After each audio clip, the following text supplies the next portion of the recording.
emotional day in my life. Your whole body turns numb. You start.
Why does it do this every freaking time I come on here? My God. Listen, I've had a day. I've had a day. But here we are. Welcome, everyone. Welcome to the show, the really big show. I'm wearing a hot sweater.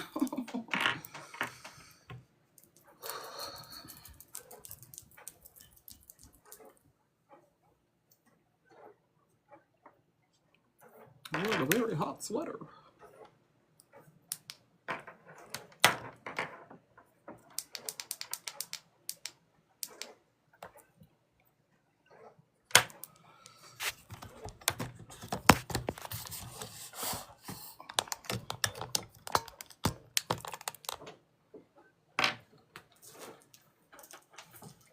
I don't like my sweater. It's cute, but it's warm.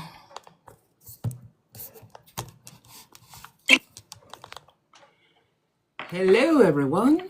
Why is this showing? Well, I guess it's okay. It's okay. You can see my dining room table. It's a lovely table. I painted it myself.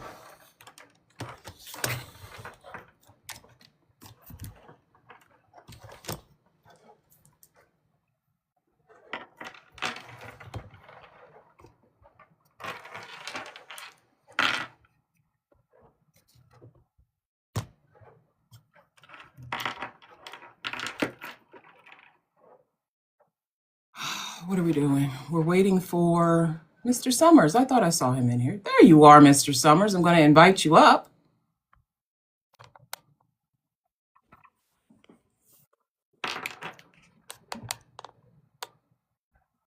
Hello. Hello. Hello, how are ya? I'm doing great. How you doing? I'm doing all right. Excellent. Hey, and I like the sweater too, girlfriend. Oh, thank you. It's festive. It's like Christmassy. Listen, don't you dare. Don't you dare. I refuse. Too early? Too soon? It's next week. I'm Muslim. Oh, I'm sorry. Well, happy holidays then.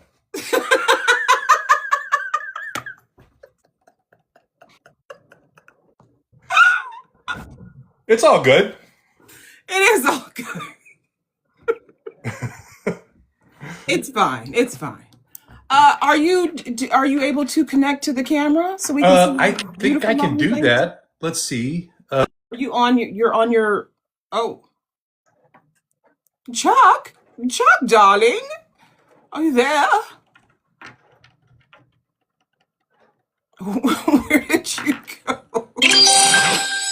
I said connect to your camera. I didn't say leave. There you are. I'm looking. Oh, here we go. Are you still learning the TikToks? Dude, I am still learning the TikToks. Yes, I am. But I'm There live. you are. Yes, I'm live and you can hear me. So we're all good, right? Yes, all Excellent. good. You're here. Wonderful. Yes, thank you for having me. I really appreciate the platform. Thank you for being held. You betcha. Yes, absolutely. Absolutely. Okay, we're going to do some housekeeping matters really quickly. Yes, Everyone, ma'am. when you're coming into the live, and Chuck, this is for you to share the live, share it, repost it, share it to your stories, share it with my story, share it with your followers. Press down on the prompt, and it's going to show you a list of your followers. And just, go down the line and be like, hey, Chuck Summers is talking to OVC. Here we go. Yes. Get your constituent potentials in here, Chuck. I am doing that while you were talking, girlfriend. I know they got questions. I know they want to see you get roasted over the coals here, buddy. Let's have a conversation, man. Right, we're just talking. Yes. No pressure. No pressure. No, absolutely no pressure. We're just having a conversation. I love the conversation. I mean, that's kind of what democracy is all about, right? Yes, it is. Is this your, how many town halls have you done?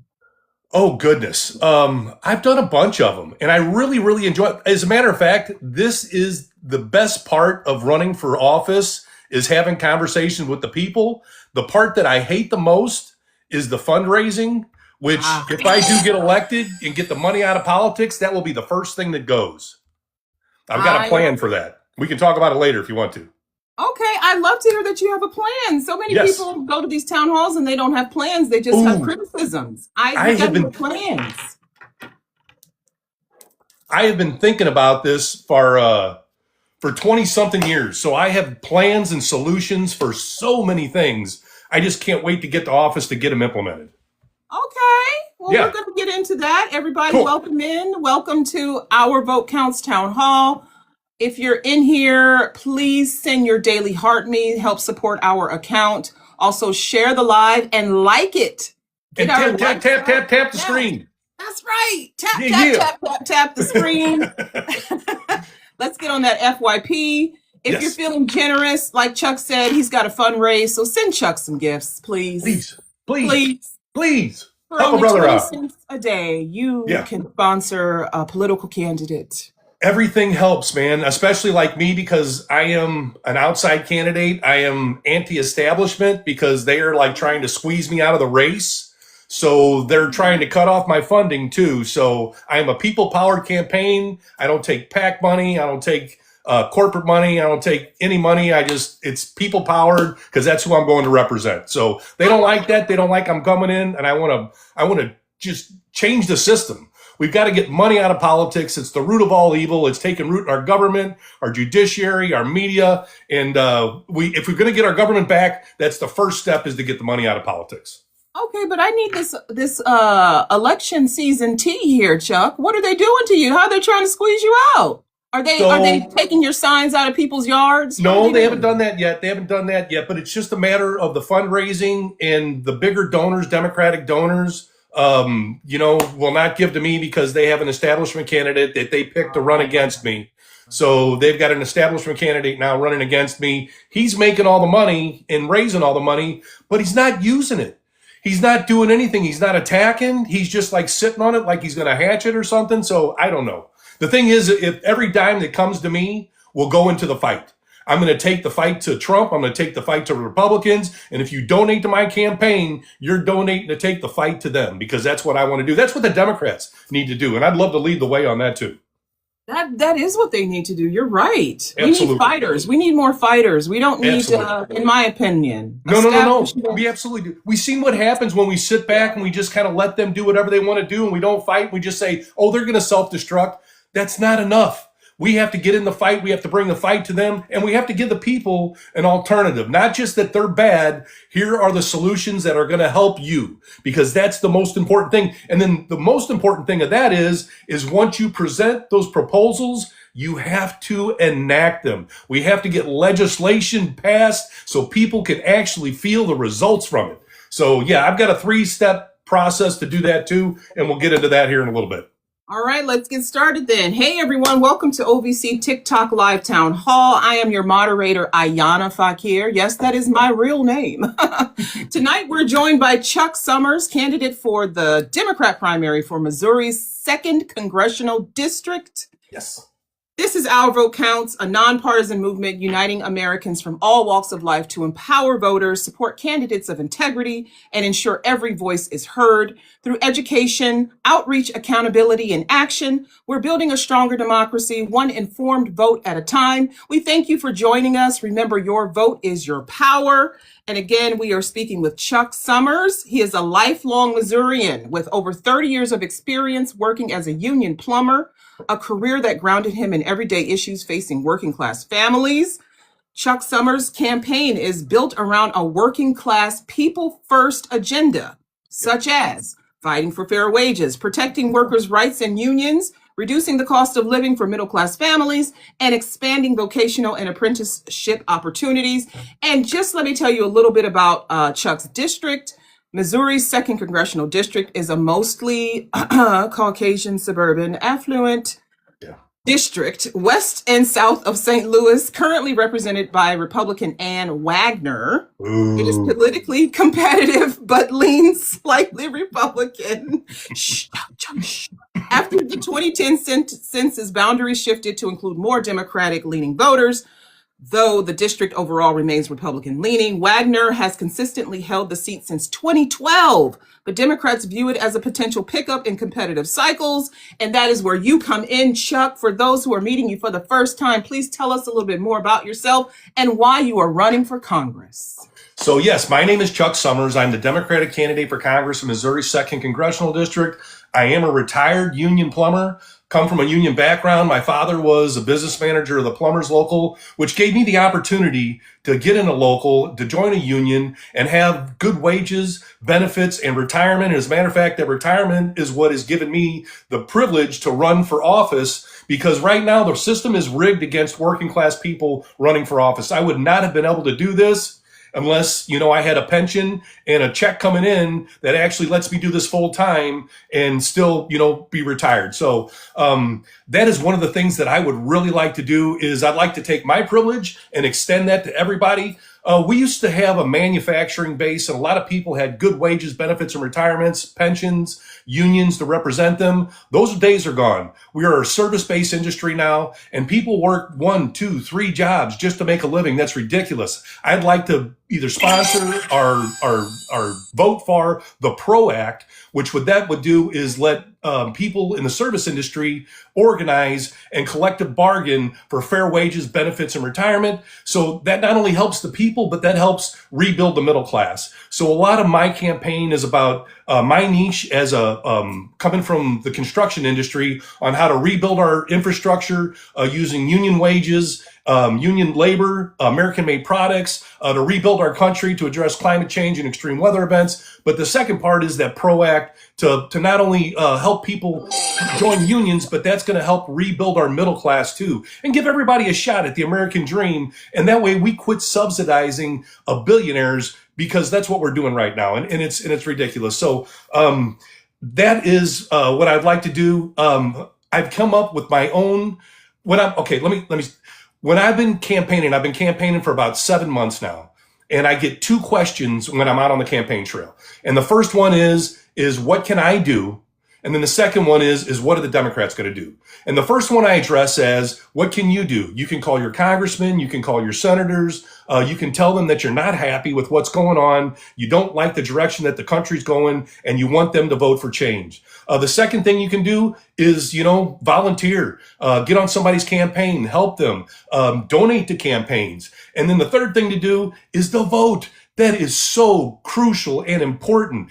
We are Especially in the primaries. Yes, absolutely. We are a representative democracy, but and it doesn't work unless we have people participating in that democracy. So you not only need to vote, you need to get your family to vote, get your friends to vote, get everybody to turn out to vote, because that is your voice. That is your chance to tell people, this is what I want, this is what I demand. That's your only chance to do it, is when you vote.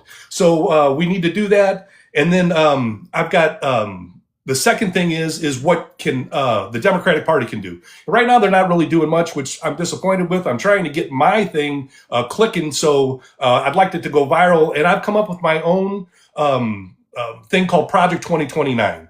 And what it is, it's a compilation of policies of what I think it's going to take to get our representation back to the people. And it's a 3-part process. The first thing, the Project 2029, is an outline. The second part of that is legislation that will get those outlined and enact. And then the third part of that is the really most important part, and that's the candidate's pledge. When I get elected, I am going to go to office, and Republican, Democrat, Independent, I don't care who you are, I am going to have you sign that pledge. And if you don't sign that pledge, what you're telling me and you're telling the people is you're there for the wrong reasons. You're there for your own self, for your own interest. And if you're not part of the solution, you're part of the problem. And then we need to find somebody to primary you and get you out of office and get somebody in there that's going to represent the people. So that's the 3-part plan for that. And then, oh, Chuck, save some of the meal for me.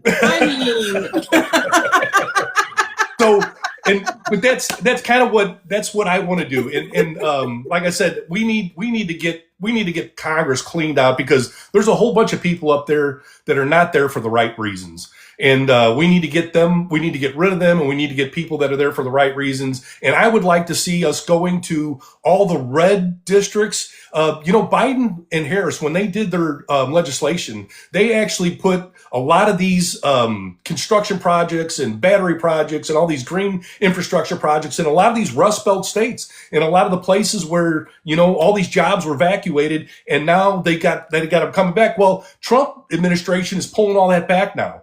So what we need to do is go back there and say, this is what the Democrats were doing for you. Trump is pulling this back. If you turn around and you vote for Democrats, we will invest in your communities. We will help your communities. And that's what we need to do, instead of starting another never-ending war in Venezuela, which we're doing now. Like we didn't learn our lesson from Iraq. We're trying to do it again. Another war to protect the profits of the military industrial complex and the oil companies. We haven't learned our lesson about this yet, but we need more people screaming from the top of the mountain that we will not do this. We will not stand for this. And we need change. We need change big time. And that's why I'm running for office. All right. Well, thank you for coming tonight, Chuck. I think that covers it all. Good night, everyone. I don't know. No, we need questions. I know there's a lot of people that got a bunch of questions, and okay. We need to talk. Well, let's start with this icebreaker, Chuck. Let's do a little something fun. So you said you've been campaigning for 7 months. You have to have a song that you walk out to. That's your song. That, if you're doing town halls or you're going to a rally or something, you're like, put on Chuck's song. What's Chuck's song? We are the champions, Queen. We are the champions. Yeah, we are going to change. We are going to change this country. We're going to get it back to the people. And that's what the whole basis of my campaign is about. It's about working class people, because right now, working class people are overtaxed, overburdened, and underrepresented. And that's why I'm running, to make sure they have a voice and a vote, and to make sure we get our politics going back in the right direction, and not just feeding the top 1%. They're the ones sitting at the pig trough just slopping it up. And we need to end that stuff. We need to get the people. We need to get people representation again, and that's a big part of why I'm running. Okay, And then the, Chuck, let's jump right into it then. Many working families in your district are struggling with rising costs of groceries, childcare, and utilities. yes. What steps would you take to help lower everyday expenses and provide real cost of living relief for mostly middle class households? Okay, so let's start with the first one, which is childcare. And if you remember, the Biden-Harris administration had that taken care of in the first infrastructure bill that they did. I think it was the rescue plan. They actually had a childcare tax credit in there that cut childhood poverty by 49%. That's real change. That's meaningful change in people's lives. The first thing the Republicans did when they got control, they got rid of that. So the first thing I would do is make sure that comes back. We got child care tax credits to help working class families, to bring the prices of groceries down. What we're going to have to do is we're going to have to break up these monopolies. I'm old enough to remember when phones were coming around. We had Ma Bell, and they were monopolies, and they were controlling the phones. The government stepped in and said, no, we can't have this. We're not going to have any monopolies in here. We need competition. Capitalism does not work unless you have competition. So what we need to do, there is 9 companies that own every single thing that you buy in the grocery stores. I mean, everything. You see 16 brand names, that doesn't mean shit. All those brand names are owned by they're under one umbrella by one company. So we need to break up the monopolies. We need to get competition back into the marketplace, and those will start to bring prices down. And then for health insurance, this is the perfect opportunity, because I'll tell you, January 1, the ACA is going to go away, and a lot of people are going to lose their insurance. And this is the perfect opportunities for the Democrats to come out and say, you know what? Now is the time for Medicare for all. Everybody should have a chance to buy into Medicare. That way, what we do is we cut the middleman out, which is the insurance company, which has no business being there. Their only purpose there is to make profit. They don't care about the people. They don't care about, your health. The only thing they care about is profits. We need to cut them out of the thing. And then we could do that by Medicare for all and have it means tested so people can buy into the system. That way, instead of sending that money to insurance companies so they can buy another yacht, another, house somewhere in, some mountain near some region or whatever, we can have that money stay in the system and have everybody's money helping everybody and make sure everybody has affordable health care. And this is the perfect opportunity to have that conversation, because like I said, we are getting ready to have millions of people get knocked off of their insurance. So I wish the Democrats need to step up and say, you know what? We have a solution for this. And as a matter of fact, that's what I'm going to start doing in my district. I'm going to go out and start having my little, I call it my listening tour, where I go out and I just talk to people in the district. And we're going to start talking about, I'm going to see how many people I can get. I'm going to do my own little poll and see how many people actually want Medicare for all. And I think the number's going to be overwhelming. And when I do that, I can make content on it. I can push it to the Democratic Party, and hopefully they can turn around and push it as legislation.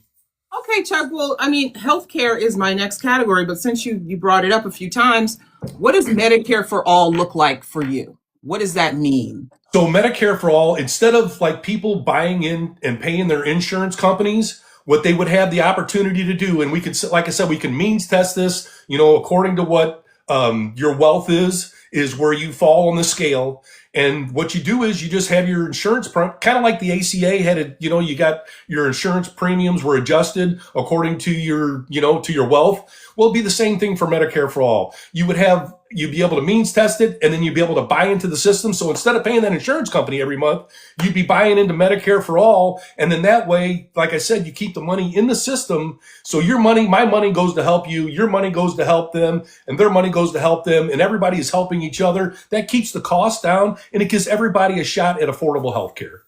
Single payer system. It works all over the world. Well, I've heard from different candidates what Medicare for all means for them, and everybody has a different idea of what it means. Yeah. But people will say Medicare for all as if the American people know what that means. Right. They don't even understand what regular Medicare is, Yeah. Especially when they have to sign up for it. So that was my reason for asking you that, Yeah, what absolutely. your specific Medicare for All plan is. So, okay. Well, I Yeah. like that answer. Also, small businesses and local tradespeople say they are facing higher operating costs, and we can think of one reason why, and difficulty finding qualified workers. What policies would you support to help them grow and strengthen vocational, oh my gosh, my screen, vocational training and apprenticeships in your district? So first of all, in the small businesses, I had a gentleman contact me, and what he does is he monitors small businesses. And because of lack of oversight, the percentage that of money, government money, government contracts that is supposed to be going to small businesses should be about 27%. Right now, it's 3% because of lax oversight. So the money in small businesses, those are the backbone of our economy. That's what drives communities. That's what invests in communities, and that's where we need to be investing our monies. And right now, it's not going there because of lax oversight. It's going to the big corporations, like everything else. They're getting the lion's share. Small businesses aren't getting anything. We need to make sure we get that corrected, because that percentage of government contracts should be going to small businesses. Like I said, because those are the lifeblood of the communities. Those are the backbone of our economy. They grow the communities. They give people jobs. They give people a shot at the American dream. So we need to be investing in our small businesses. That would be the first thing I correct. The next thing is, yeah, we need 2 years of either vocational school, trade school, programming school, any kind of state college. That should be paid for. We should extend our education not only to the 12th grade, but 2 years of college to get people a chance to figure out what they want to do and have the state pay for it. And we can do that with the money we have right now, because instead of pulling money out of our education system, because our education is an investment in the future, we need to be investing in our education. So yeah, we need to add those 2 years. And like I said, it can be vocational school, it can be trade school, it could be programming school, or it could be just, 2-year state colleges where you get your, like your Englishes and your maths and all your, your standard stuff out of the way. So then after that, you can, selectively go to whatever kind of, degree that you want to go for. So yeah, we should be investing in education, and a 2-year vocational school is the way to do it. Okay. And remember, if you are in the chat, you are welcome to ask Chuck anything you would like. You can actually hit the multi-guest button, and you can come up and you can ask him yourself, or you can put the question in the chat and I will relay the question to him, or he can just read it out himself. But if you have questions, we are open to questions. We actually will prefer your questions over our questions. Yeah, So if you're in, even if you're outside of Missouri, that's fine. Yes. I haven't seen anything yet, so we're just going to keep rolling along here. Okay.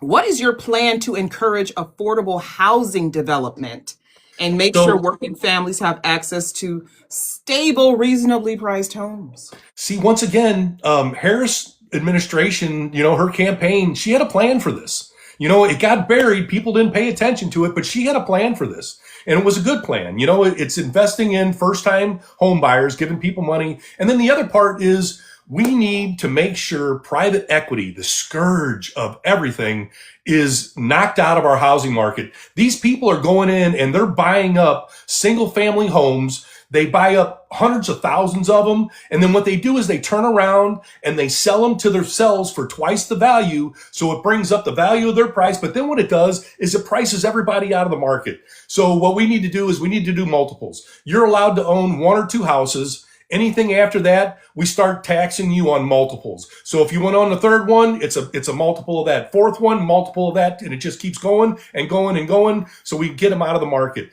Then the second thing is, I like what the Harris administration was going to do with the first-time home buyers money. And then the next one is, construction. We need to build. The only way we're going to get out of this thing is we need to build our way out of it. And that goes to the energy too. We've got this AI is ready to come in, and the AI data centers, they're coming, whether you want them to come or not. I know people are protesting. They're trying to shut them down. You're not going to be able to. The people that are running these AI data centers are the same people that were sitting in the front row at the Trump inauguration, and they own this government. We are living in an oligarchy, people. People don't think we are, but we really are. The billionaires own our government, the judiciary, the media. They're controlling everything. They needed an empty vessel in Trump.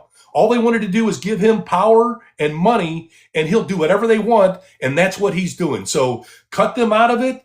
Make sure, we get people the opportunities, and then we just got to build. We got to give these construction companies incentives to come in and just start building. And then the people that we're deporting out of our country, we need them. We need them to rebuild our infrastructure. We need them to build the housing. We need them to build, our way out of this. And that's the only way we're going to get out of this mess, is to build our way out. So that's what I think about that. Okay, so Chuck, you're suggesting that, you can't really fight the data centers.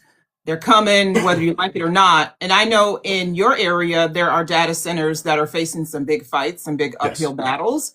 Yes. Okay, so say you get the data centers in, you get, the construction workers back to build the homes. The data centers are going to affect the utility rates for that the homeowners are paying. Do you think they're going to want to come back to these areas or come into these areas where they see these data centers? Or do you think they're just going to be like, I don't want to be bothered with that? Well, the data centers are scaring a lot of people off. But see, that's the thing. There's a way to build these data centers so they're not only environmentally friendly, but so they are energy friendly too. And we can do that. Instead of using water, I know a bunch of fitters that would put a cooling system in there. So we eliminate that. And then a lot of the ways that I want to rebuild our infrastructure to address climate change and extreme weather events, every one of those ways that I want to rebuild our infrastructure all generate power too. And we should have been working on this for the last 3 or 4 years, and that's the thing with Trump. We're losing all this ground. We're going to have to try and make up all this ground that we've lost. And what we have to do is, like our highway system, for instance, there is kinetic energy all up and down our highway systems that we should be collecting and pumping it right into the system. Wherever you see a light post, there should be a solar panel on top. Wherever you see these factories, there should be solar panels on top of them. You can have wind turbines, wherever you have highway signs, that's a collection point. There should be turbines there. Where you have overducts, underducts, there should be turbines there. All these are collection centers for energy, and we need to be building. We need to be building all this so we can keep the energy coming in and keep energy costs down, so the AI centers can have what they have, but the people can still have reliable, affordable energy. And the only way we can do that is we got to build our way out of it. And I agree with you on that, because we've gotten better at learning to store solar power and wind power and everything. So we could probably capitalize on that. But again, it's getting the people, convincing the people, right?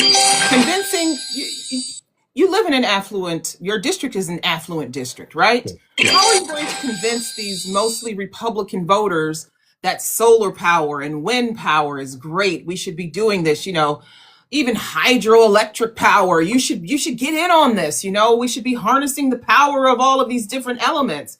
It seems to me like the line they're towing a lot is, well, no, we should just be digging in the earth for fossil fuels and oil, and that should be it. That should suffice, and we should be running on coal. It's hard to get them to move towards progress. It's hard to get people to move towards progress. How do you plan on convincing enough voters, at least, to vote for you so that these plans are implemented? How do you sell this to people? Well, you sell it because of the money.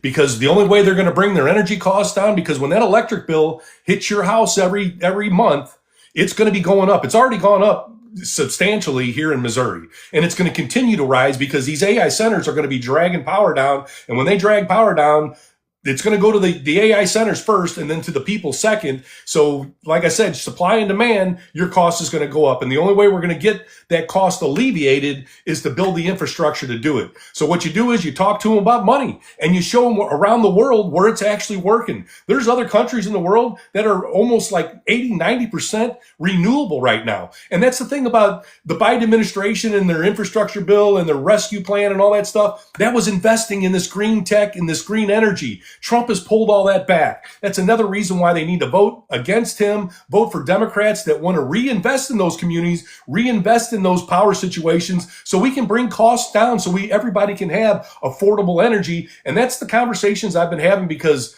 what the Republicans did was, my district alone, they put a lot of the like rural areas in there because they think, you know, the rural areas are going to be ruby red areas. But I'll tell you what, working class people, no matter where you live, all want the same thing. They want a good education, they want good health care, and they want good infrastructure. So as long as we're delivering that, like I said, that's a major part of this, not only talking about this legislation, but delivering on it. That's what we have to do, deliver on this legislation, show them that we can bring your costs down. If you vote for Democrats where we can act policies that are actually going to help the people, we can actually bring your costs down. And that's the only way I'm going to be able to sell it to them is in a cost-effective way. And that's what it's going to take. It's going to have to take building this infrastructure to collect that kinetic energy. Like you said, I've got some ideas on how to move water from flood-stricken areas to drought-stricken areas. So you're saving money in destruction here. You're using money here to grow crops. But as you're moving that water, you can actually use the physics of water to generate energy too.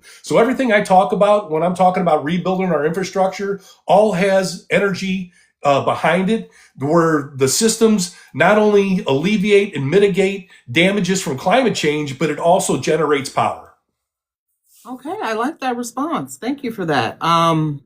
Again, chat, if you're in here, thank you for joining us. We are talking with Chuck Summers, who's running for the U.S. House of Representatives out of Missouri's 2nd Congressional District. He's running in the primary. Do you know the date of the primary?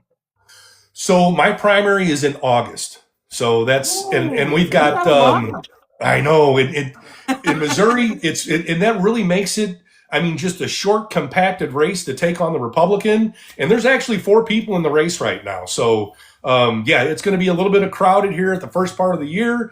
But hopefully, you know, we get some separation. And I'm just going to stay on message and stay on my campaign and just let everything kind of shake out the way it is. Because if I get my campaign rolling the way I think it's going to be rolling, I can steamroll right into the general and then take that Republican out and then produce for the people of Missouri and the 2nd Congressional District. I like that energy. You said you've been campaigning for 7 months, so you've been out there talking to a lot of people. Yes. What are the people saying are their health care concerns, and their health insurance concerns? Yes. And how do you plan on addressing? I mean, we saw that fight today in the House of Representatives. Yeah. And unfortunately that failed, and it looks like the premium subsidies are going to expire. What are people saying about healthcare and what is your plan? I'll tell you what, man, some of the horror stories that I've heard from people, and it breaks your heart when you're sitting there and you're talking to these people and they're talking about, you know, they've got this assistant right now. And that's the only reason they have healthcare is because of the ACA. That if they didn't have the ACA, they're going to lose it. And that's what they're telling me. You know, what am I going to do? And it's like, I don't have an answer for that. And it breaks my heart. My only thing is, you know, we have to make sure that we vote in the 2026 midterms because people's lives are literally depending on this. And that's the only chance we're going to get to make this, to swing that pendulum back to the other way and get power back to the people so we can get, like I said, move on to a Medicare for all system so everybody has access to affordable care. The next thing they talk about are just the prices of like groceries and energy, like we talked about. Everything is going up. You know, they voted for Trump and Republicans because he lied to them once again and told them he was bringing prices down. They were going to work on bringing prices down. They have done absolutely nothing.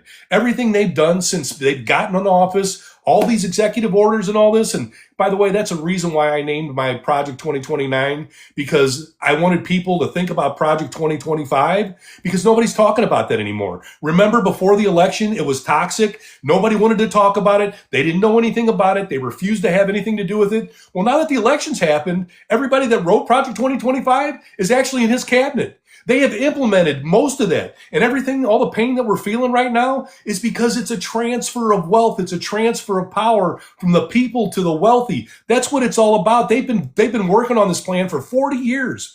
Like I said, they just had to wait for an empty vessel like Trump to come along where they can manipulate him and have him do whatever they want to do. And he talks about the auto pen. He is a living auto pen. He doesn't know what he's signing. They have to explain to him what he's signing, and then he doesn't read it. If you'll notice when he does that, they tell him what's in it. He signs it, takes his picture, and then sends it away. He has no idea what's in those things, but they do because they've been writing this for the last 40 years. So the only way we're going to get this back, and I've got another thing I'd love to go viral, and I'm calling it Challenge 2026. And what it is we turn out in 2026, we vote in enough Democrats to invoke Article 2, Section 4 of the Constitution. And what that does is that removes Trump, his cabinet, and a lot of the judicial picks that he has that are just on the wrong side of the law. We can get rid of all those and get people in there, like I said, that actually want to represent the people. Challenge 2026, turn out the midterms, folks. That's our chance to get our country back. Okay, so you're in Missouri, and women in your district struggle to access OBGYN services, Yes. I know, cancer screenings and reproductive care, and you're saying Medicare for all, Medicare for all.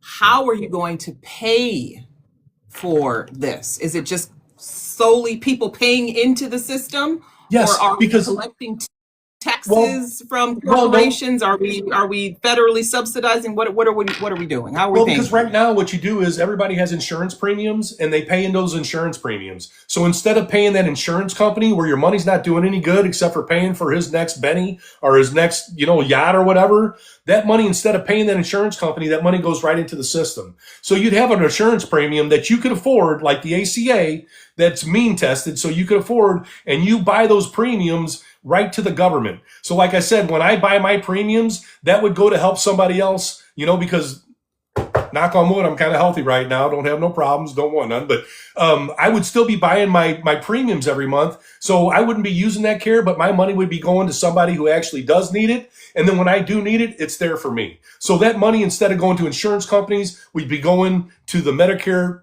program, and then that money stays in the system instead of going to a third party that doesn't do anything but just waste the money. And then pharmaceuticals are another one. They've got a it's called a pharmaceutical manager, and basically all this guy does is just manipulate prices. So when you get a pill that's supposed to cost $2, he'll mark it up 1,000%, so he gets his cut out of it. And then that $2 pill, by the time it gets to the hospital, costs $200. We need to get rid of him too. So we have the power of the government, and we're not using the power of the government for the people right now. It's being used for the corporations because those are the ones that own it and are running it right now.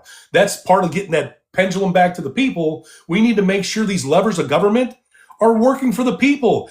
The largest investment that you will make in your entire life is your taxes.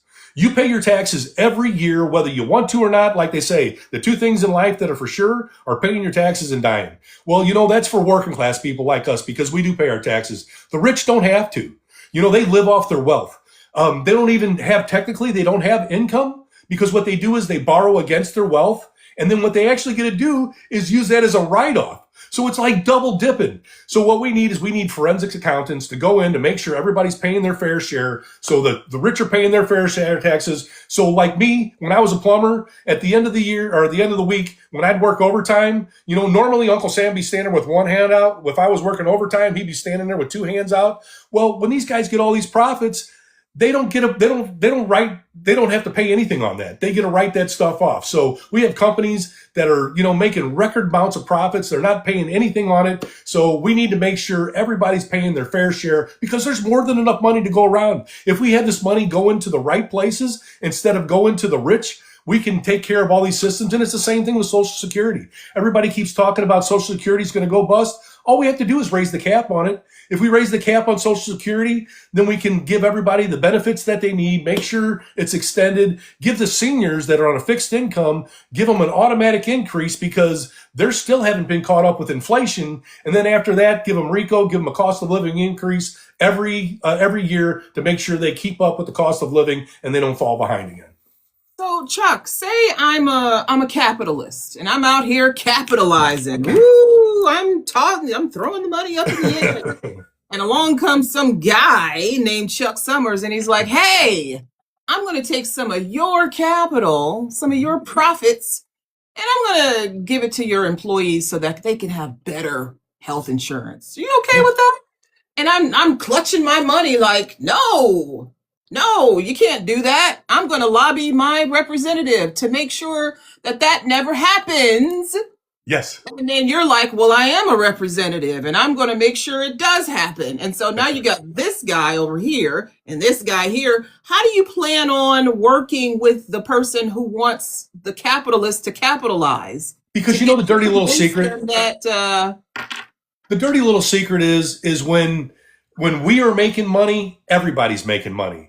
So when you build, kind of like Obama said, when you build from the ground up, you lift everybody's boats. Right now, what we have with the trickle down economics, we have the rich making everything, and all the crumbs that are falling down aren't getting to the people. It's not happening. So what I would tell that guy is you know what? Capitalism only works when you have competition and when you pay your employees. And I can show them examples of people that have actually increased the pay of their employees. They pay their employees a good wage. They get more productivity. They get better profits. They make out better. When we lift everybody's boats up, everybody makes out. When we are driving and expanding the middle class, everybody makes out. And that's how we grow the economy. That's how we grow the middle class. That's how we make everybody have an access and a shot to the American dream. And like I said, the thing is when we're all making money, they make money too. They're still going to make money. They're not going to make the lion's share, but they're still going to make money. They're going to have a good life. But you know what? The people that are making that money for them,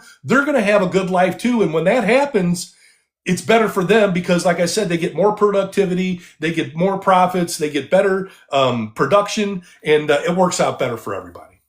Have you seen that show, Undercover Boss? The boss Yes. goes in and he, they're talking to the employees and, oh, I didn't know you only get 30 minutes for lunch. And if you're over by 2 minutes, then you get docked for that. Or I Yeah. didn't know you were walking 5 miles to work every day and you didn't Yeah. have a car and you don't make enough to buy a car or even pay for a bus fare. I didn't know. And they act, obtuse. They're completely oblivious to what's going on with their employees.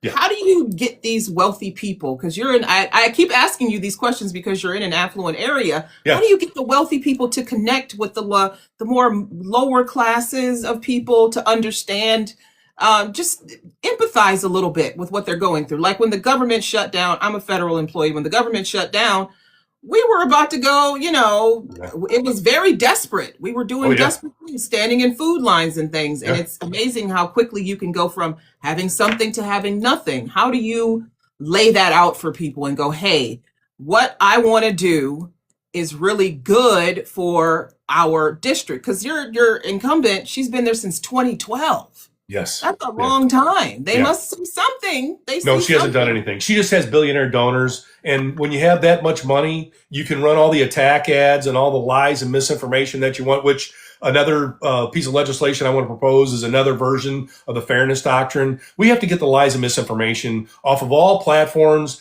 You're not allowed, you shouldn't be allowed to spread lies and misinformation. We need to make sure. And then even like, this platform, it's not fair that, you can build up your community and then all of a sudden just have it taken away from you one day. With no reason, no rhyme, no excuse. You don't even talk to nobody about it. They just take it away from you. It's gone. And if you don't like it, tough shit. They don't care. We need to make sure that doesn't happen. And another version of the fairness doctrine will make that happen to where everybody has a level playing field. But to get back to your original question, what we need to do is when we pass the PRO Act and we give people a chance to collectively bargain, that is going to raise everybody's boats up. Because like I said, if everybody joins a union, everybody gets union representation, we get fair wages, benefits, and retirement. So we quit subsidizing these rich people that are just raking in record profits and they're not turning it back into the system. And like I said, capitalism doesn't work unless we have competition. And the only way you get competition is to have a fair, level playing field. And that's the responsibility of the government. That's our job. Our job is Congress. We represent the people. Our job is Congress to make sure the big bad corporations don't come and step all over you. That's my job. I'm a representative. I'm out there. I'm the guy that stands between you and them. I'm your protector. I'm the one that's up there fighting for you, making sure you get everything that you need. When you pay your taxes in, those taxes should be coming to you, back to you in services and benefits. They should not be going to protect the profits of the military industrial complex or the oil companies or another, record tax cut, for the wealthy. We need to make sure that we have fair tax laws that, represent the people. And then as far as like the people in my district, there is a lot of affluent people, but there's a lot of people that understand that their life gets better when their community is better. And when everybody has fair wages, benefits, and retirement and has a good job and can spend time and vacations and have, be a community, that's good for everybody. Because when you have a happy community, you have a good community that serves everybody. And that's what really this whole, experiment is supposed to be about. And we need to get back to that. We've gotten away from that because of, like I said, the root of all evil, money and politics. We've got the first step of anything. The first step of healing in this nation is to get the money out of politics. That's what we have to do. And that experiment point, I think people forget that the United States of America was an experiment when it was Still formed. is. We had no idea how this was going to work. The founding fathers had no idea. I mean, the very first draft of the Constitution was like, what, a paragraph long? It was just one page. Now it's pages and pages and 20 amendments, 21 amendments, however many. I should know, I'm a lawyer. Terrible. But I'm in a union, so I appreciate your pro-union stance. Amen. Shout out to the NTU, chapter 224. And I'm going to ask you some political rapid fire questions now, okay? Can I give you one more point before you get to that? Do you know that back in 1970, our tax laws were about 400 pages, and now today they're over 4,000 pages?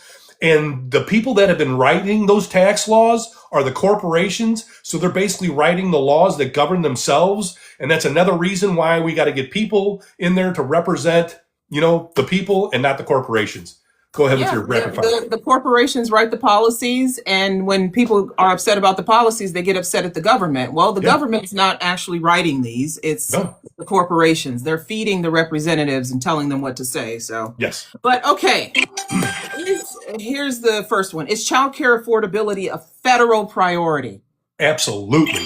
You know what? There's so many people that are not in the workforce right now because they can't afford to be in the workforce. It doesn't make sense for them to spend thousands and thousands of dollars for daycare, so they don't get to spend that time with their children, and they got to put all that money out, and they don't get none of that money back. They can't even afford that. So yeah, like I said, the rescue plan in the first, Biden-Harris administration cut childhood poverty by 49% because we had a child care tax credit. That is first and foremost on the list to take care of that. Yes. Okay, since you've been running for a few months now, what's one issue you've changed your mind about since entering the race? Oh, goodness. Or have you pretty much remained the same, or have your thoughts on anything evolved at all?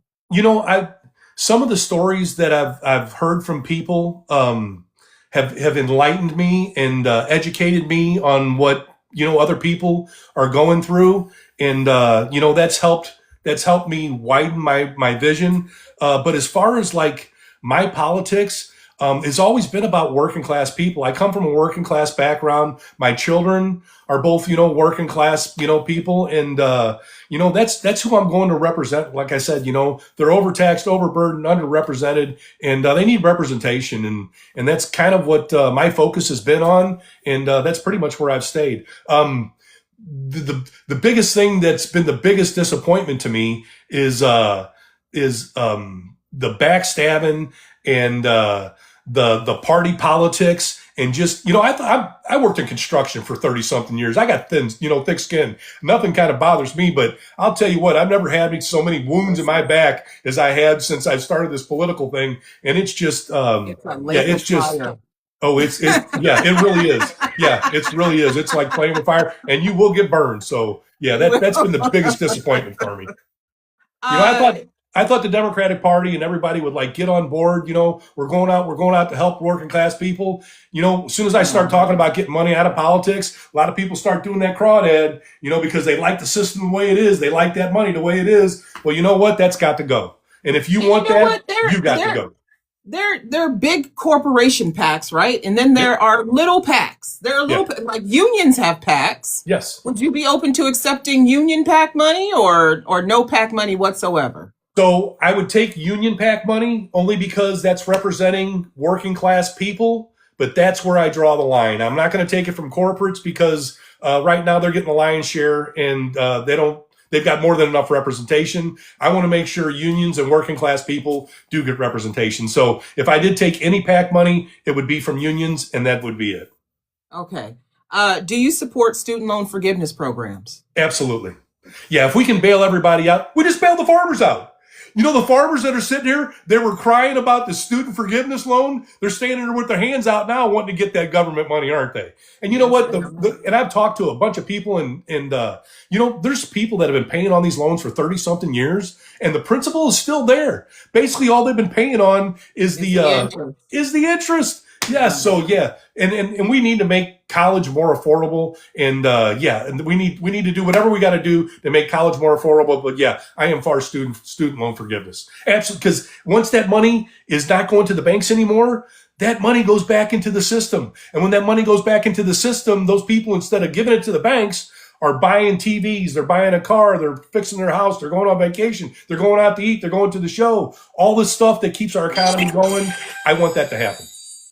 Okay, Chuck, what are 2 things you would cut from the federal budget if you had the opportunity? Just Ooh. slice them right out. So right off the top, ICE would go. We have absolutely no reason for ICE. It's a organization, and then it's basically right now what it's turned into is a private police force for the president. And you know, they have shifted billions of dollars. I think it was like their budget was like $7 billion, and I think now it's close to like $50 billion.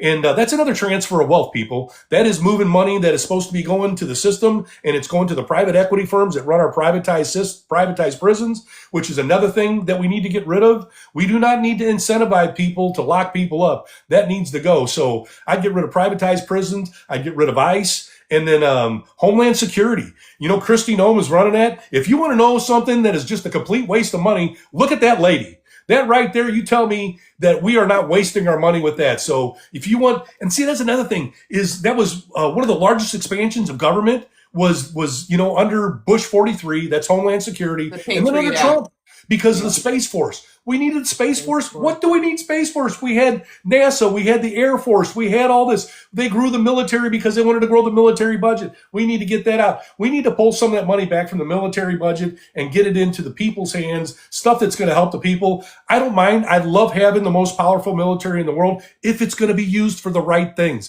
And right now, it's not being used for the right things. It's being reused for protecting the profits of the military industrial complex, the oil companies. We need to make sure that's done. So the 2 right off the bat would be ICE, privatized prisons, and then Homeland Security. We'll throw an extra one in there. Get rid of all 3 of those.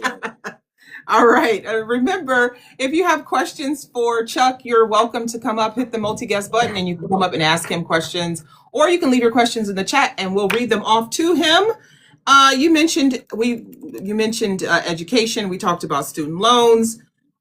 We're facing an issue now where the parameters of the Department of Education are changing. Yes. Federal funding for education is changing. Yes. States are relying more and more on tax-paying citizens, homeowners, to cover the cost for public schools.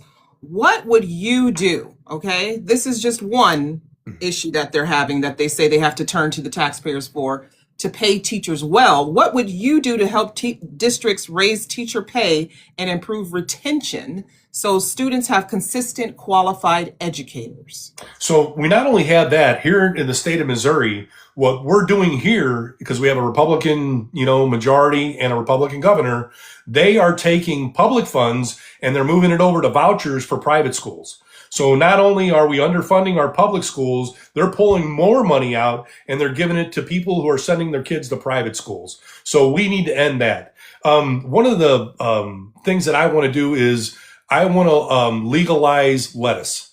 And when we do that, we take, I want 40% of the taxes right off the top. I want 10% to go to entrepreneurial zones in the inner cities and our rural communities, to rebuild those communities that have been devastated by this. I want 10% to go to rehabilitation. I want 10% to go to education. And that way we can balance out, because most school districts are off the personal property taxes of the place that you live. So naturally, the lower quality schools are in the lower income areas. If we had that 10%, we could balance that out, increase that as education there. And then the last part of that 10% would be going to hemp production, because hemp can replace oil products, plastic products, wood products. We don't need a deforestation. Here in the beautiful state of Missouri, we got Kansas City and St. Louis. Everything in between that is all green and farmers. I want them growing hemp so we can have them grow it, send it to Kansas City or send it to St. Louis so we can turn it into products and then ship it all around the world. So what I would do for education is I would make sure it's funded that way by taking that big chunk of money and make sure it goes to, to balance out the inequities in our system right now. And then we need to really rethink our education system. And we need to look around the rest of the world at what they're doing, because where our education system is based on a 19th century manufacturing base that does not exist anymore.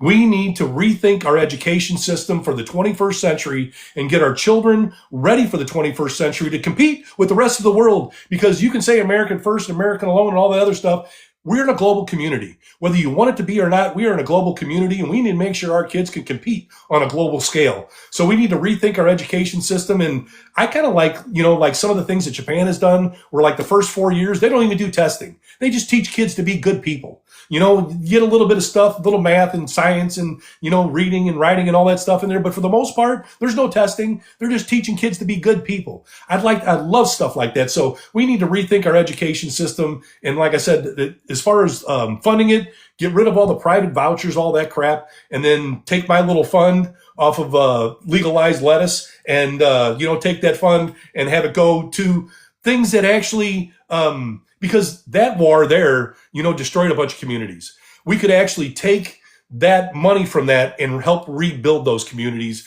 and invest back into them and have them be thriving like they were, 30, 40 years ago before that war ever started.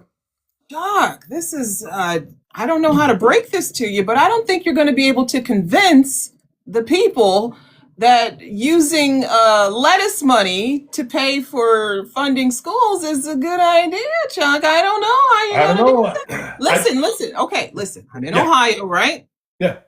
The governor of Ohio has taken his sweet time on, because we just legalized it for recreational use, legalized lettuce.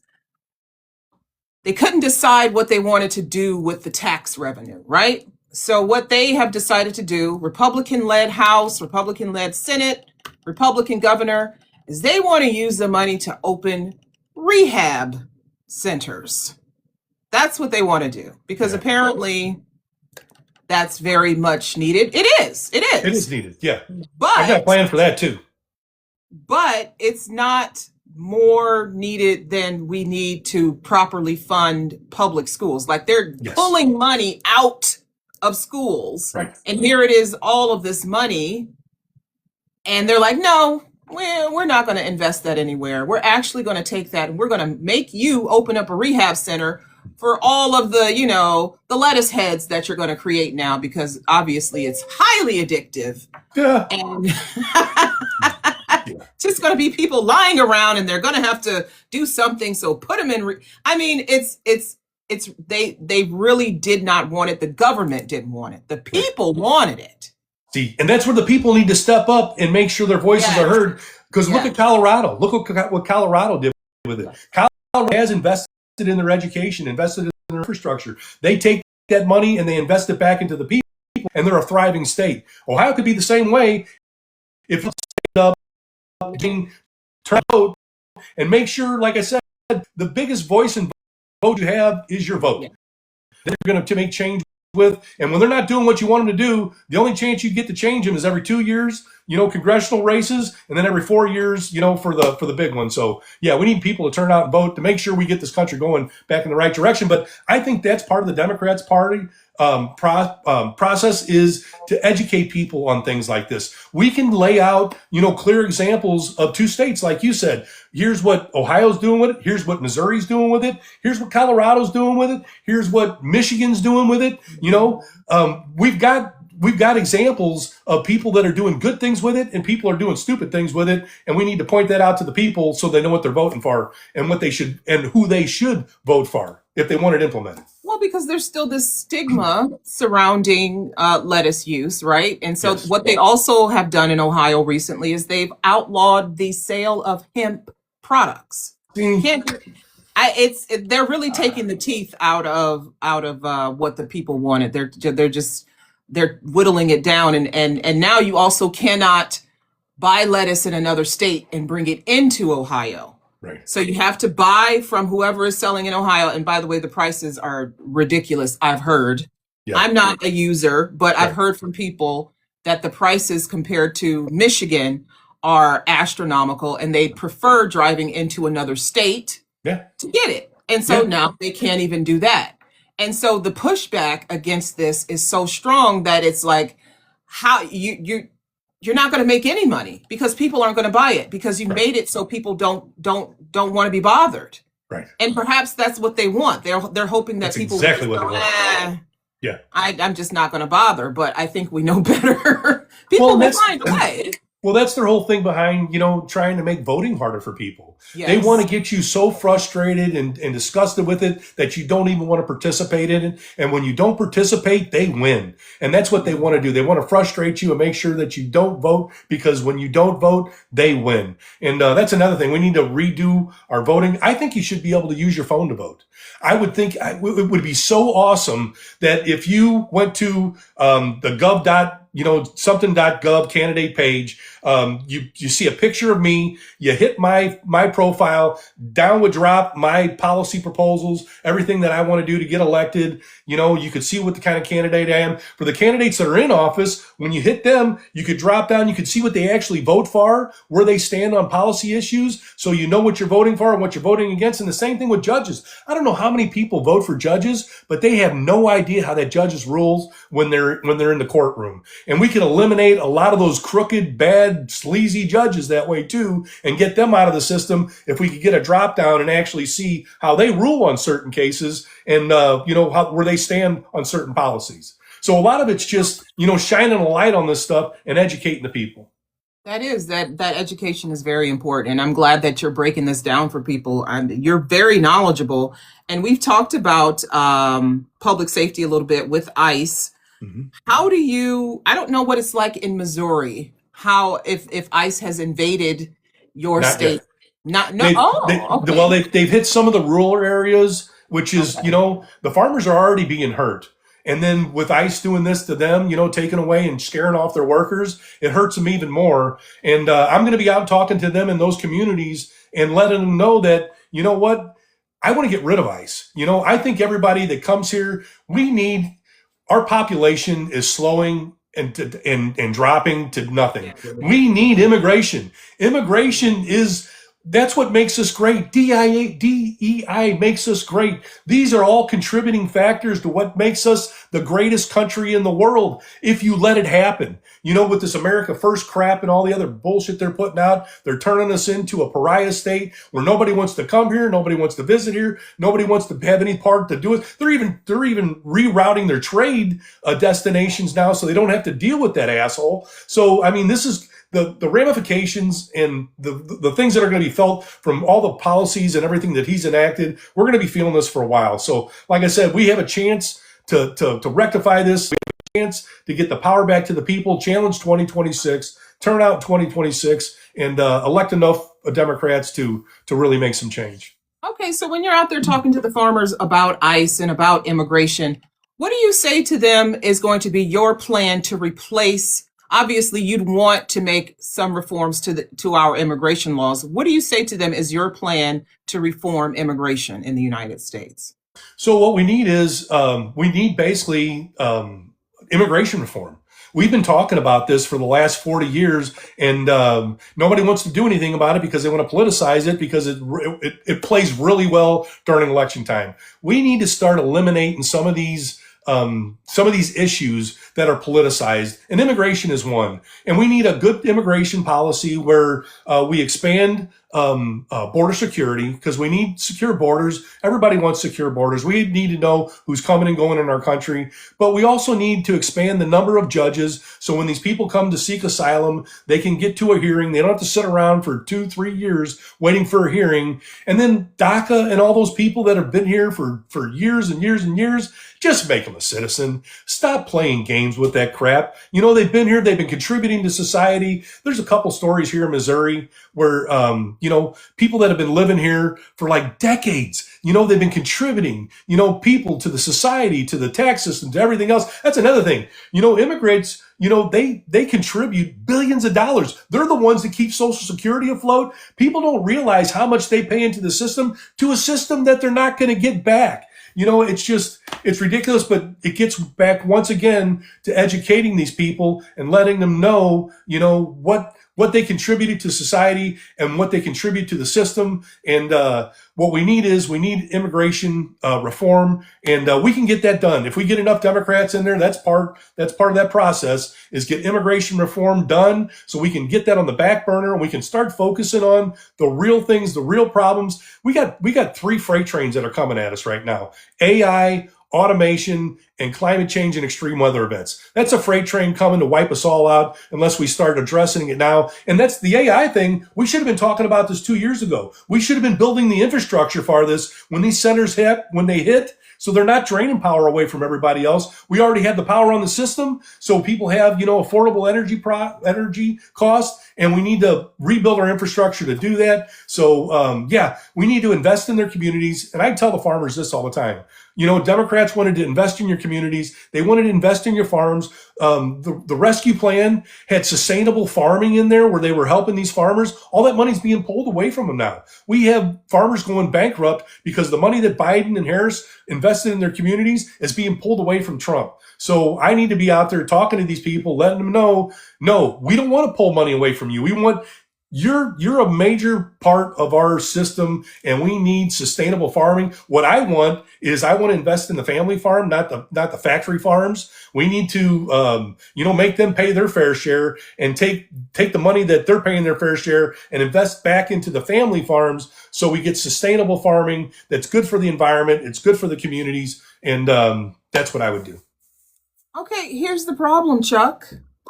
Back in the day when Obama was president and John McCain was still alive, the Republicans and the Democrats were working on an immigration reform bill. Yep. And I mean, they had good support. They were this And close. then they were this close. Yeah. And then John McCain was like, well, you know what? I'm about to run for president. Yeah. So I don't really think that I should be out here like trying to get my voters to support a pathway to citizenship for certain immigrants. And that was it. That was it. He was getting calls every day like, you know, you shouldn't be doing this. We don't want a pathway to citizenship. This was coming from Republican voters.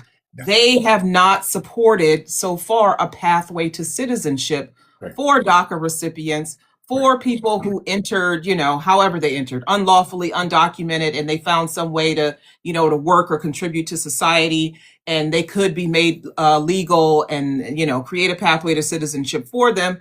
They don't want this by and large. How do you convince them that your plan to create a pathway to citizenship is better for our society than what we currently have? So what I would say to that is they are the minority.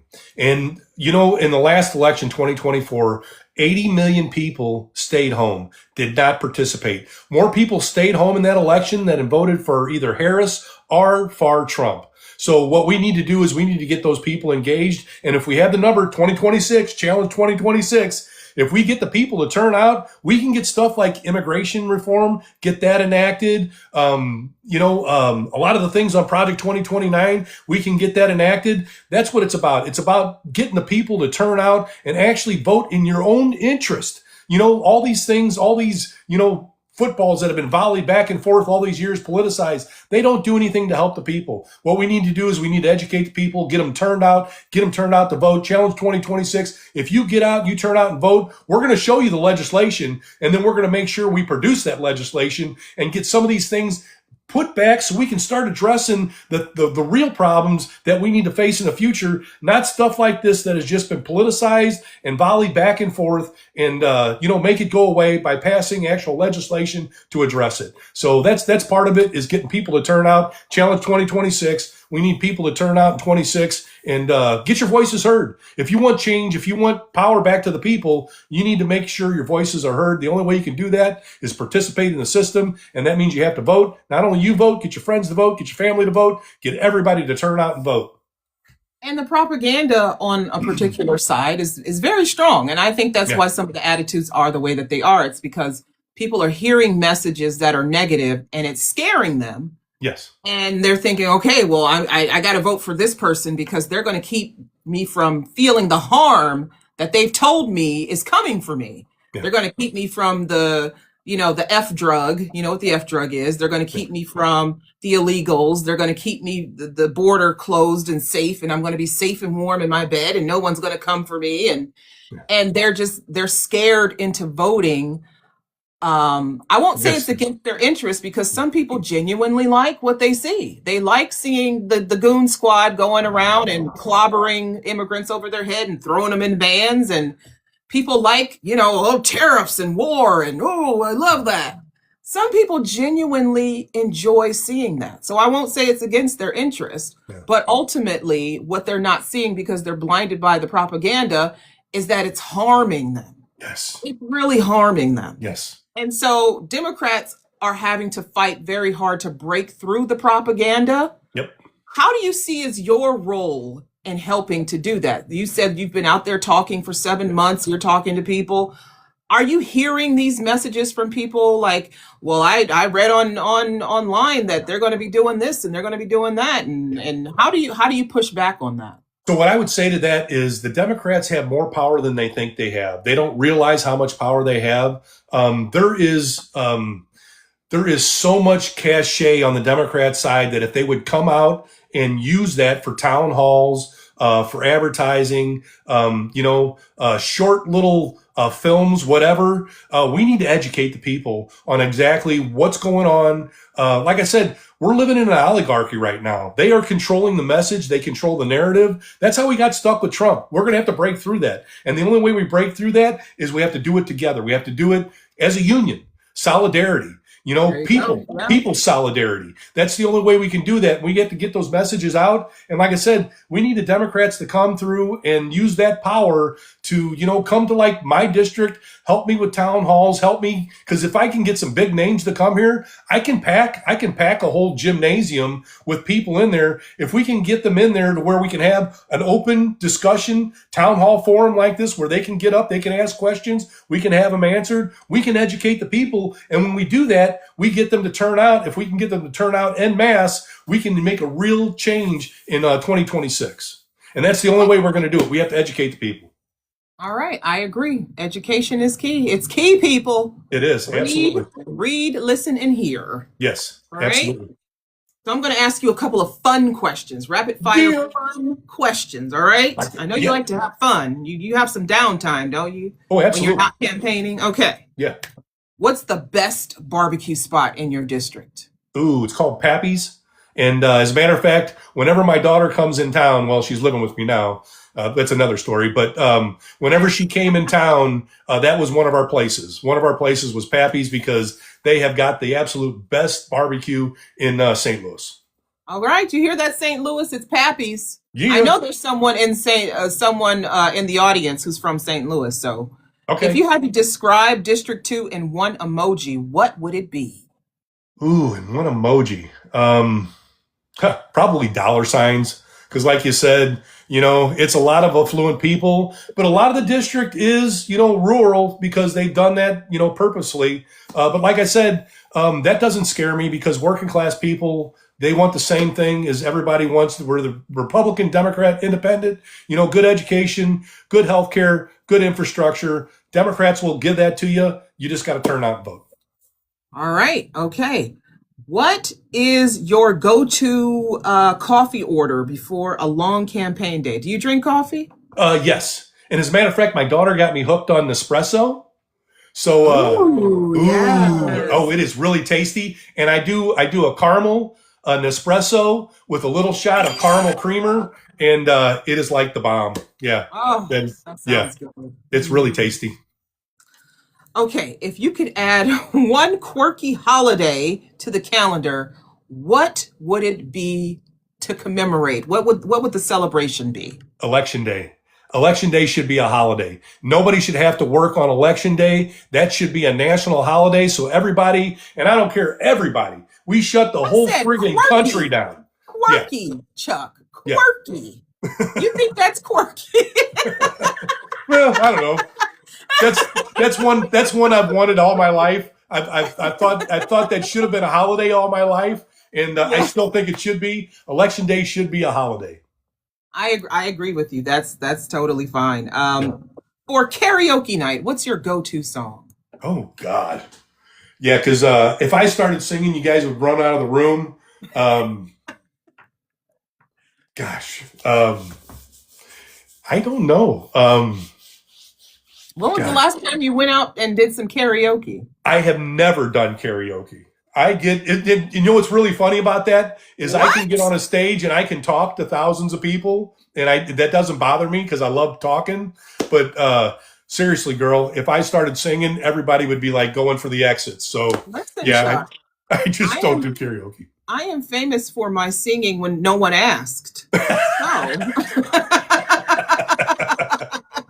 But you know what? Now that my daughter's living with me, I might have to get the guts to do it and just, say, what the hell? I don't care. Or just because she does it, my kids do it. They do karaoke all the time. I just, I've never done it. So when you're alone, you're just like washing dishes or you're folding your socks or something. Yeah. Are you singing to yourself or are you going through campaign lines in your head? I'm going through campaign lines in my head. I'm sorry. I am so immersed in this. And but I love it. What's going on right now in the world, we are in a constitutional crisis right now. Yeah. And I don't think people realize, just how far or how close we're teetering to the edge of losing everything. And I'm really, really concerned about this. And so I immerse myself in politics and news. And so I can be I can have conversations with people on the other side. I have to know where they're coming from, what their arguments are, so I can have a good conversation with them and hopefully, get them to the light. So, that's basically what I immerse myself in. I do like some Goo Goo Dolls and some stuff like that. I knew it. Yeah, when I'm out on my walks, because I walk 5 miles every morning. When I'm not doing news, I do 80s retro music, and Goo Goo Dolls is one of my faves. Okay, well there you go. I knew you had it in you, Chuck. Yeah. And I don't want the world to see me. Yes, I don't want to run your panel off. Chuck, we have 15 minutes left. I have wasted so much of your time, Chuck. I'm going to ask you one question about infrastructure. Yes. How would you ensure these projects, such as roads, water systems, broadband access, they require skilled labor? How would you ensure these projects create good paying jobs for local workers and strengthen Missouri's trades workforce? Yeah, and that's getting back to, once again, the Biden-Harris administration.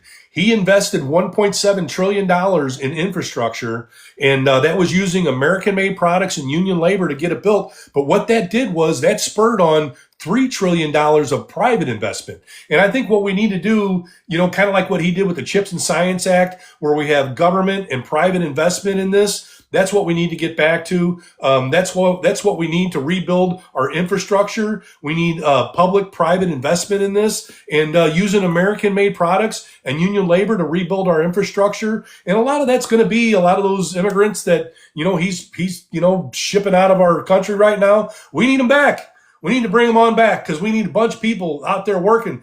I mean, your city's crumbling, my city's crumbling. It's crumbling all across the country. We haven't invested anything in our infrastructure in decades. We've wasted all of our money on useless wars over in the Middle East, trillions of dollars. We're getting ready to do the same thing in Venezuela. Right now we're wasting billions of dollars. The largest troop movement since the 2008 invasion and occupation of Iraq has been made on the shores of Venezuela. That's the first step. He's talking about land strikes. He's talking about this embargo. This is all, moving us to another never-ending war, and we can't have that. We've got the money to do it, folks. It's all about allocation of money. And right now that money is being allocated to the wrong places. What we need to do is we need representation, that when people are sitting there and they're writing out, I've got two questions. Whenever somebody comes up and asks me for money, the first one is what is the money for? And the second one is, how does it benefit the people? If you can answer those two questions and you got good answers for those two questions, you get the money. If you don't get the money. And that's what we need to do. We need to make sure that our taxes are allocated to services and benefits for the people, not to where they're going right now. And that's the military industrial complex and oil companies. And we need to make sure that money, our taxes, are allocated to where they're going back to services and benefits. So, Chuck, do you think carbon-free electricity by 2040 is a Doable. dream or doable? No, absolutely doable. I'm thinking if we start building our infrastructure now, and like I said, a lot of the projects that I have in my mind, are to mitigate, the results of climate change and extreme weather events. But every one of those, they generate power too.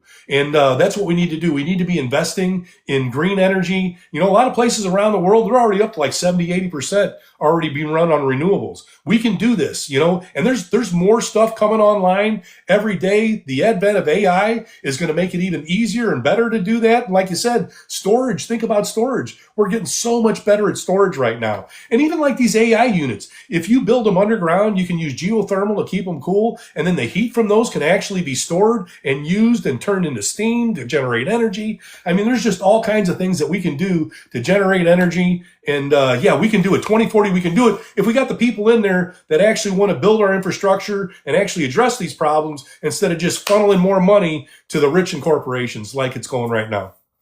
So when you look at yourself compared to the people who are running against you in the primary, do you think any one of those people could possibly be someone who would, like you said, get in there and do it, be one of those Democrats that gets in there and makes that, passes that legislation that propels us into the future?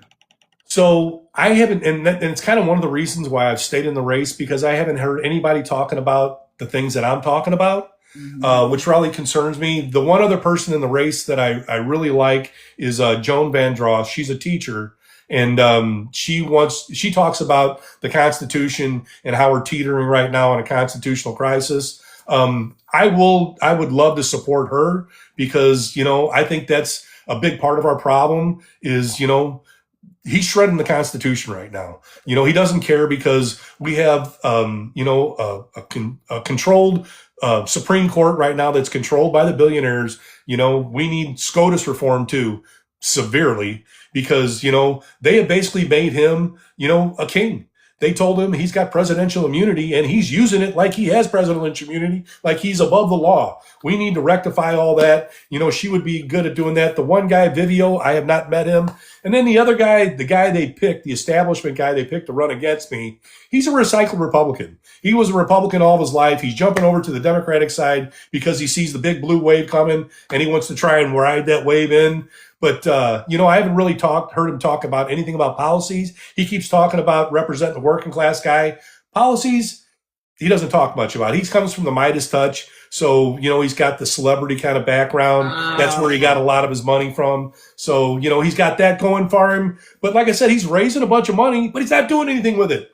It's like, if you're going to raise that money, get in the fight, baby. I guarantee you, if you were giving me that money, we would be in the fight. I would have billboards. I would have commercials. I would have, people running on the internet. I would have that money in the fight, making the argument, educating people, because ultimately that's what it's going to be about. It's going to be about having these conversations, educating the people, letting them know, if you're voting for us, this is what you can vote for. And that's Project 2029 and a lot of the legislation and policies and the candidate's pledge and everything that goes with that. So what sets you apart from the other candidates in your field is that you have real policies that you believe will work for most Americans, the working class Americans. All right. Absolutely. Yeah. You guys hear that? He's got real policies. Real policies. Real policies that will be backed up with legislation. Chuck, yeah. We have been doing this for several months now. We talk to a lot of candidates. If you go to our YouTube, you can find some of those videos, but some people don't have any They got nothing. See, You know, they got nothing. what are you running But for? it looks like we might have a question for you, though. Let's see. Dude, bring him up. Oh, from Nookie. Nookie lives in the district. Hey, Nookie. how you doing? Nookie, are you there, darling? Yes, I am here. Sorry, I've been waiting on my coworkers to leave so I can come up on the panel and ask some questions. All right, floor is yours. Yes. So, Mrs. Chuck, I am Yes. not in your district, but I am just adjacent your district in St. Louis. Oh, so you're in Wesley's district. Wesley Bell.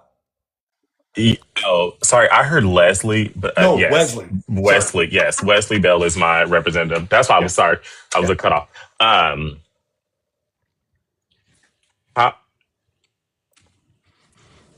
as a Nookie, candidate, I mean, as a person who has, as a constituent, who have been voting for a while now, how would you, what steps would you take to better the relationship with the Republican governor in the state who has thought to limit the voice of the people, and also what steps did you take to work with the Missouri legislative body, who's also taking those same steps with our governor? You know, dude, that's going to be a tough one. I've kind of got an in with the governor because I'm a 562 retired plumber, and he's really good friends with my business manager and the political guy from there. So I know him, but he's not doing anything good for us, dude. You know, this thing where he's talking about he wants to get rid of the state income tax. You know what that is?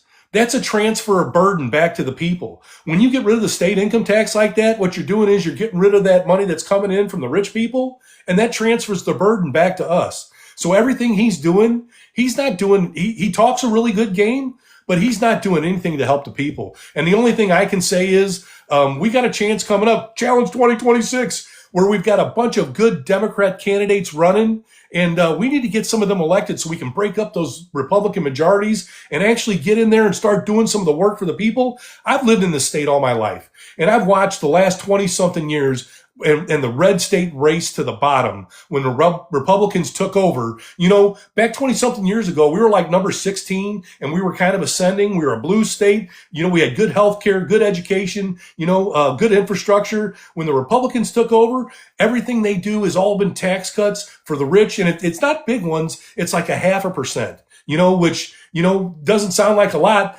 When you don't have a lot, it's not a lot. But when you've got billions of dollars, that's a lot of money. So what they've been doing is slowly but surely, they've been transferring the wealth, from workers to the rich, and they've been transferring the burden back to those people. To get back to your question though, dude, I don't know how you can have a conversation with people like that. Even like you live in St. Louis, so you listen to the commercials. When they get on and they talk about these commercials, they're lying out their ass. They're not talking about the truth. They're not talking about what they've accomplished. They're talking about lies and misinformation. That's really the only thing they have to represent. They're not doing anything good for the state. The only thing I can say is we need to vote them out, dude. That's the only way we're going to get the only way we're going to get our state going back in the right direction is start getting some Democrats back in there. And like I said, the good thing is though, we've got a lot of really, really good Democrats running in 26. Let's just make sure we can get people turned out to vote for them. And then my second question is, as climate change has become a much bigger issue, and we have seen our districts become recipients of Tornado Alley and its effects. Yeah, dude. We have also seen legislators, we have seen congressional level politicians not push back on the government to allocate more money to help rebuild. And we are watching people who are now coming up on a year who are still displaced, but funds are not been pushed down fast enough. And there's no way to really hold our local leaders accountable. How would you hold local leaders accountable for the funds that they are receiving for rescue funds? Well, and I guarantee you, if you had Harris as your president right now, you would have been rebuilt. that money would have been coming to your city, and we would have been addressing this already. So that's part of the problem is we need to educate people to get them to turn out to vote. So we got people in there that actually want to address things like this because, especially here in Missouri, we've got rivers and creeks and everything that runs through our state. We need to start doing something to mitigate flood damage. It's coming again, brother. It's just it's not a matter of if, it's a matter of when. And we need to start, we should be building the infrastructure right now to address that before it happens. I'm about being proactive, not reactive. We know things are going to happen like these AI centers. We should be proactive on that. Flooding, we should be proactive on that. Wildfires, we should be proactive on that. We can do all this stuff. We can start building the infrastructure right now to address these things before they ever happen. And then, like what you're talking about, the devastation. Oh my gosh, the devastation in downtown St. Louis that from that tornado is just, it breaks my heart. But yeah, we need a government that actually cares about the people. He's sending $40 billion to Argentina, dude. $40 billion. Well, how much of that money could have gone to St. Louis and had that already rebuilt? Instead of sending that money, to his little buddy over in Argentina, we should be investing that money here in the country. So, and I guarantee you, if you had Harris as your president, that money would be going there, not to Argentina. So that's what we need to do. We need to make sure people are educated about these things, and we need to get people to turn out and vote, and and get enough Democrats in there to where we can actually start addressing these problems. And like I said, be proactive, not reactive. Thank you. Thank you, Nookie. Thanks, Wish Nookie. Harris did win also, just to put that out there. You know what, dude? I'm seeing, and I don't want to go on the conspiracy theories and all this other stuff, but I am seeing some things come up right now where they're talking about, anomalies that happen in certain places. And I don't know how it's going to all shake out. No. We're not allowed to talk about that on TikTok. No. Okay, sorry, I won't talk about it. TikTok. Do a little research on it, though. Do a little research on it. Things are happening. I'm just going to leave it at that. Things are happening. Investigations are happening. Thank you, Nookie. Thanks, Nookie. We're gonna go ahead and close out for the evening, Chuck. Hey, man, that went by so fast. It did. That was really enjoyable. Yeah. I had so many other questions to ask you, but we were just talking. We were just, Well, you know what, girlfriend? I don't have to go. If you want to ask questions, I can hang. I wish you didn't have to go, but we have another town hall at 9 o'clock. Oh, okay. All right. We have one at 9 o'clock. Otherwise, we could stay here all night. Well, if you want me to come back, send me the invite. I'll come back. We can do this again because I love the conversation.